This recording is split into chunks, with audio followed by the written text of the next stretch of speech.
Hey everyone, I wanted to give you guys a quick introduction to the philosophy of teaching assignment. So you're going to see in Blackboard I have under assignments, and then under our in-task and philosophy folder, I have some resources for you guys to use here at the bottom.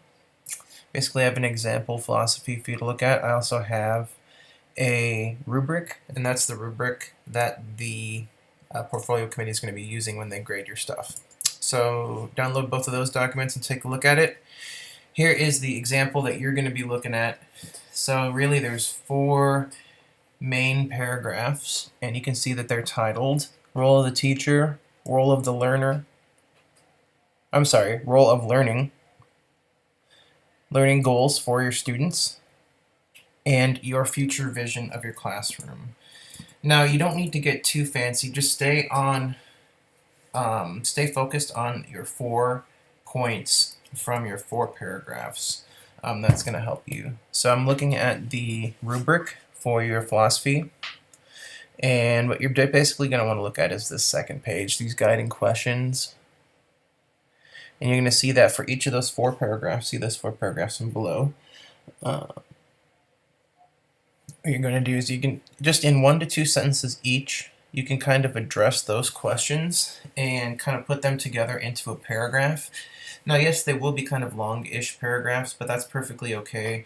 Remember that we want to keep these, keep the formatting of this focused, so just keep the answers to each of the guiding questions under the category which they're listed under.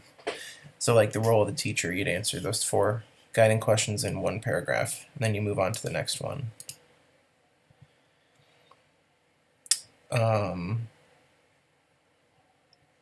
So as far as the rubric goes, this basically is asking you that you're addressing all 4 of the guiding questions. That's why the second page is so important. For role of teaching, role of learning, learning goals, and your future vision. So you see that we have the 4 subgroups over here: teacher, learning, goals, future vision. That's great. So we just want to make sure that we address all 4 of the guiding questions for each of those paragraphs. You want to make sure that your writing is professional, APA formatting. And now the one thing that you will need to know that is special is you're going to need at least 2 scholarly articles for your philosophy for distinguished for decision point 1. Now here is the example that I showed you. See, look on the last page. Looks like they actually picked 3. And this is going to be just like the artifact, which we've talked about a little bit. What you're going to do is, as you're talking, you're going to develop some key points in your philosophy or key beliefs. Remember that this is a personal belief statement, so it's okay to use I and things like that because you're telling people what you believe. What you're then going to do is isolate some of your major points, and then you are going to go onto the library database, just bsu.edu/library, and you're going to look up some articles on whatever your main talking point is, and find an article that supports your belief or thought, and then ultimately you're going to cite that article in the paragraphs. Just somewhere, remember, you only need 2 for the entire document, and it's just, it's something that you say that, like right here, something that you say that some article agrees with you, so you say according to so-and-so, blah blah blah, and then you do the in-test citation at the end, APA style.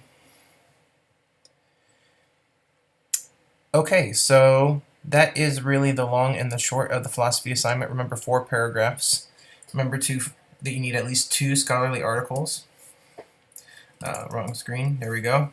Remember that you follow and you answer completely each of these guiding questions, and that you write professionally, and that you also have your 2 scholarly articles in there for full points. Now, I'll take a look at these and give you guys a chance to revise these. It's actually going to be 2 separate submissions. I think the first one's worth 10 points. The final will be worth an additional 15 points. So if you need some help, you'll definitely have the opportunity to get some. But just in general, follow this, and you should be fine. Email me with any questions. Thanks.